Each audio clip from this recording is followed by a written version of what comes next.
All right, part 2 of the 2.2 notes is about elementary matrices.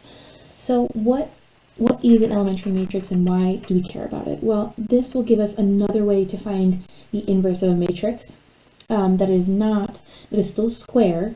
Notice that it has to be square to be invertible, but is not a 2 by 2 matrix, because the formula we saw before is really only useful for 2 by 2. So what happens if it's bigger than that or a different dimension? So first, an elementary matrix, okay, is one that is obtained by performing a single row operation on an identity matrix of any dimension. Okay, so one example that's given in the notes is the matrix 0, 0, 1, 0, 1, 0, 1, 0, 0. Okay, well, this is what would happen if I switched the third row and the first row.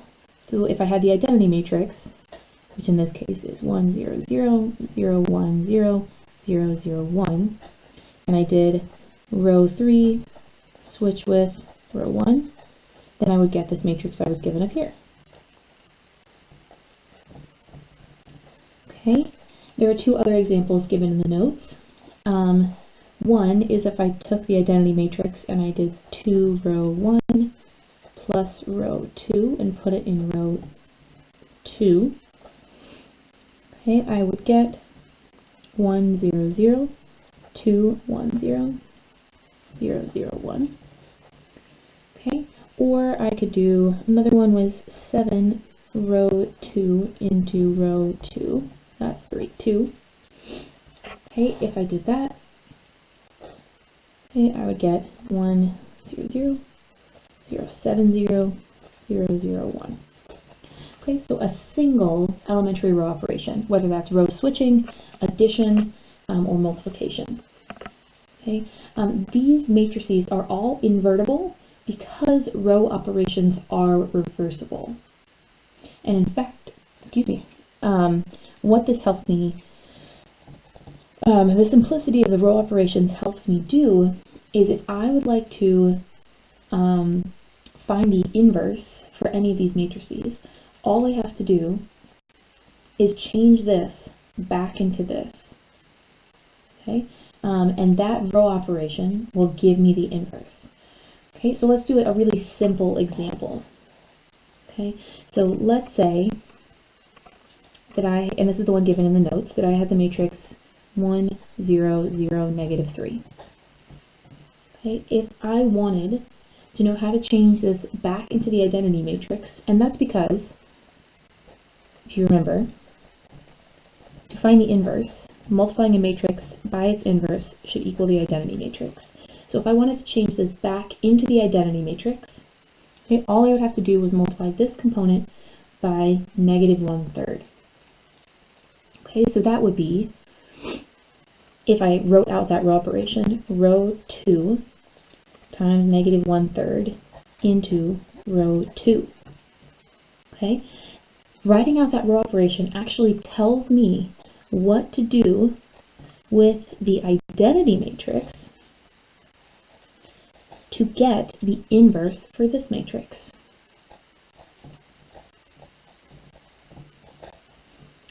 Okay, and if I multiply these two things together, so this is actually the inverse of this. If I multiply them together, you'll see that you will get the identity matrix. And let's check that really quick. If I multiply 1, 0 by 1, 0, I get 1.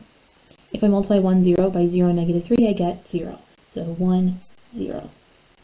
If I multiply 0, negative 1/3 by 0, 1, 0, I get 0. And if I multiply 0, negative 1/3 times 0, negative 3, I get 1. And I'm back to the identity matrix. So this matrix times this matrix is equal to the identity matrix, which means that this matrix and this matrix are actually inverses of each other.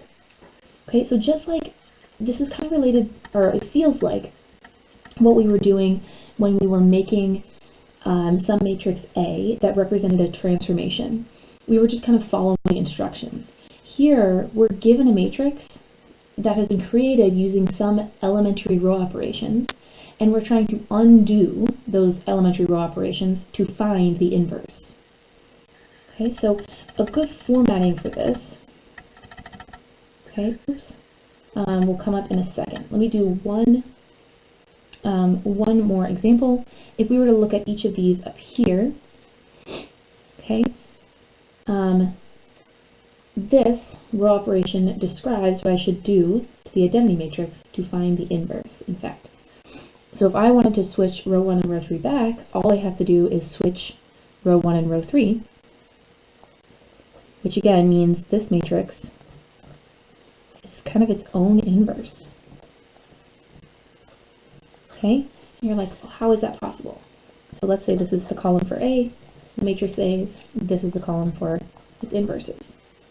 So if I multiply this column by this row, I will get then 1s to match up. So that will be the 1 in the first row, first entry that I'm looking for. Okay, here, let's see, what did I want to do, or what did I do in order to create A? And then I want to figure out what should I do to undo it. Okay, well, if I want to take away the 2 that I added to row 2, I can do negative row 2, row 1, plus row 2, and put it in row 2. Okay, that applied to the identity matrix will not change this part, but will change this. Okay, so this is the inverse for this matrix. Okay, finally, in order to undo multiplying by 7, I would do 1/7 row 2 and put it in row 2, which means the inverse of this matrix is 1, 0, 0, 0, 1/7, 0, 0, 0, 1. Okay, so all the operations that I'm kind of undoing, I am applying them to the identity matrix in order to calculate the inverse. Okay, and there is a way or an algorithm to figure this out. Okay, one theorem that's listed in the notes is that a square matrix is invertible if and only if, okay, let me write this out. Okay, A, n by n, is invertible if and only if A is row equivalent, meaning it can be, I realize you can't really see this, equivalent to the identity matrix, okay? Which means I could row reduce A and get the identity matrix, okay? And any sequence of row operations that changes A into the identity matrix also changes the identity matrix into A inverse. Okay, so again, just like we did up here, the operations to undo the elementary row operations can be applied to the identity matrix to find the inverse. Okay, that seems like a lot to keep track of, especially if I do multiple row operations. So let's look at example 6. Okay, we are going to treat this as kind of like a new augmented matrix. And actually, not like, but we are going to treat this as a new augmented matrix. We are going to write a matrix where A is on the left side, and the identity matrix is on the right side. Okay, that way, whatever we do to A, we will, to undo the row operations that have already been done, we will do to I at the same time. So example 6 says that A is the matrix 1, -1, 4, -3. Okay, to find the inverse, okay, I want to undo the row operations, or you can think about it as I would like to row reduce this matrix. But to keep track of undoing the operations and then doing those same things to I am going to set this up as A on the left side and I on the right side, like that, like a new augmented matrix. And now we're just doing row operations. And our goal is to get this to look like the original identity matrix. Okay? Goal, get the left side to the identity matrix. So the first row operation I'm going to do is row 1 plus row 2, and put that in row 2. Okay? That will not change the first row, but will change the second row into 0, 1, 1, 1. Okay? Alright, then, because this is remember, our row operation says that now this is like our pivot, this is kind of an echelon form, now we need to get to reduced echelon form, we need to go backwards. The next row operation is I'm going to do -4 row 2 plus row 1 and put it in row 1. So that will not change the second row, but will change the first row. So -4, -3, -4, -4. Okay, and there it is. This is now our identity matrix, and this is now A inverse. So A inverse is -3, 1, -4, 1. There it is. Okay, but what if you're like, I don't believe you? Okay, well, let's try the other way. Let's try using the formula for the 2 by 2 matrix. The old way, the first thing I needed to do is remember this was A, I needed to find the determinant of A to make sure that it was invertible. The determinant of A was -3 plus 4, which is 1. So perfect. Okay, it is invertible since this is not 0. And then A inverse is equal to 1 divided by the determinant of A, which is 1, times the matrix where I have switched A and D, so -3, 1, and change the signs of the other diagonal. So 1, -4. Okay, but that's, if I divide by 1, that doesn't change anything. -3, -4, 1, 1. And that is exactly what we got up here. Okay, same answer. Very convenient.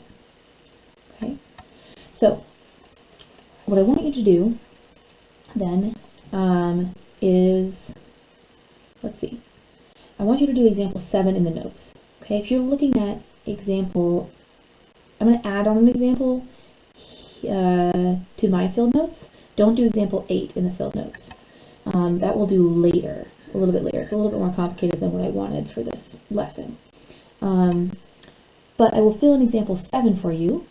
Okay, maybe we'll do it together, I got time. Okay, so example 7 is the matrix 2, -3, 0, 0, 0, 1, 0, 1, 0.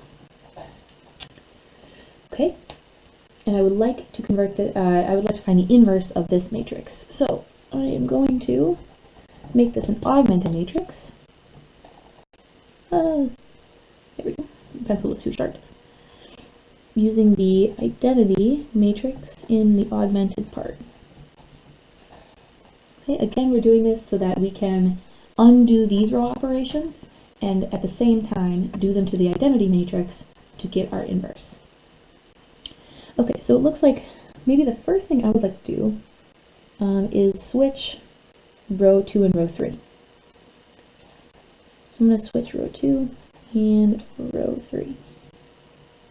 Remember, you don't have to start that way. Actually, you probably shouldn't. You should probably start with a pivot in the top left corner like we usually do, but this was just bothering me because it's kind of out of order down here. So 2, 0, 0, and then this would be 0, 1, 0, -3, 0, 1. And when I switch row 2 and row 3 here, I get 0, 0, 1, 0, 1, 0. Okay, now maybe I do want to divide the first row by half, or multiply by a half. So row 1 times 1/2 into row 1. Okay, means I get 1, 0, 0. But now on the other side, I get 1/2 0, 0.